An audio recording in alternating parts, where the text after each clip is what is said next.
Dans la précédente vidéo, nous avons vu que, en fait, si on cliquait sur serveur, nous avons notre dernière version de PostgreSQL et on avait également ici Databases et si on cliquait dessus, on avait ici Schema et ici dans Schema, on avait un schéma public. Et après, on avait un objet table et si on clique ici, nous voyons qu'en fait, nous n'avons aucune table.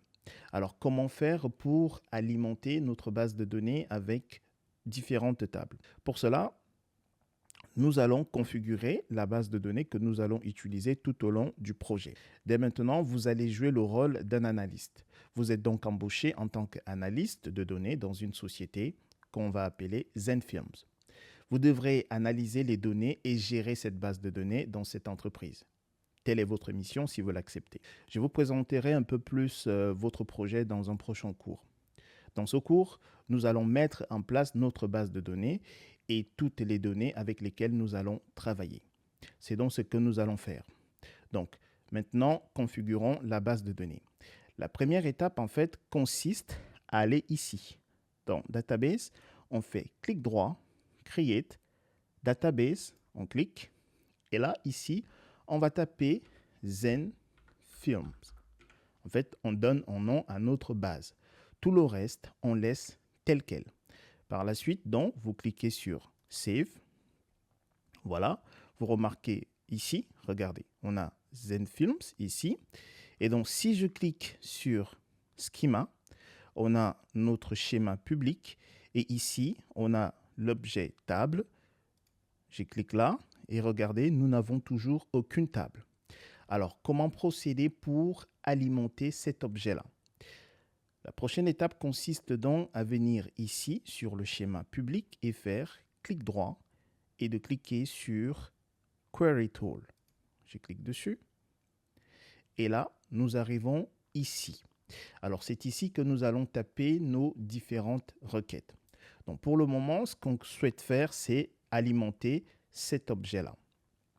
Je mettrai à votre disposition dans les ressources de ce cours les différents fichiers que nous allons utiliser. Donc, pour le moment, nous allons utiliser ce fichier-là, un fichier texte SQL. Donc, vous allez retrouver donc ce fichier-là dans les ressources du cours. Vous pouvez le télécharger et le mettre dans un répertoire. Et donc, ce que vous allez faire une fois que vous allez donc sauvegarder ce fichier dans un répertoire, vous allez cliquer, en fait ici, vous allez copier le lien où vous avez donc sauvegardé ce fichier. Une fois cela fait, vous venez ici sur Open Files, vous cliquez et là, vous allez chercher en fait, alors vous pouvez copier votre lien ici, vous faites ouvrir et vous faites attention d'avoir SQL Text File ici. On clique sur ouvrir et donc vous tomberez ici. Vous sélectionnez ce fichier-là et vous faites ouvrir.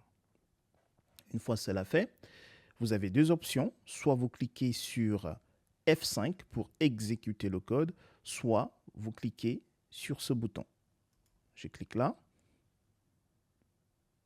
Donc le code s'exécute, vous le voyez là. Tout s'est bien passé. Donc par la suite, donc, ce que nous allons faire, c'est on va faire en CTRL A. On va tout sélectionner et on va faire supprimer. Je supprime tout. Maintenant, regardez. Si je viens là et je fais clic droit et je fais refresh pour rafraîchir donc mon schéma, regardez, cette fois-ci, dans l'objet table, ici, on a différentes tables. Alors, nous allons exécuter notre première requête. Pour cela, on va faire select étoile from. Pour le moment, je vais faire public.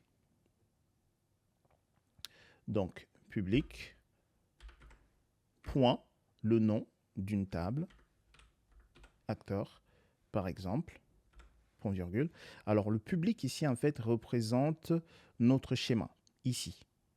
Pour le moment, donc, on va cliquer ici, F5, et voilà, nous venons d'exécuter notre première requête. Ne vous en faites pas si vous ne comprenez rien pour le moment. Je vais tout vous expliquer dans les prochains cours.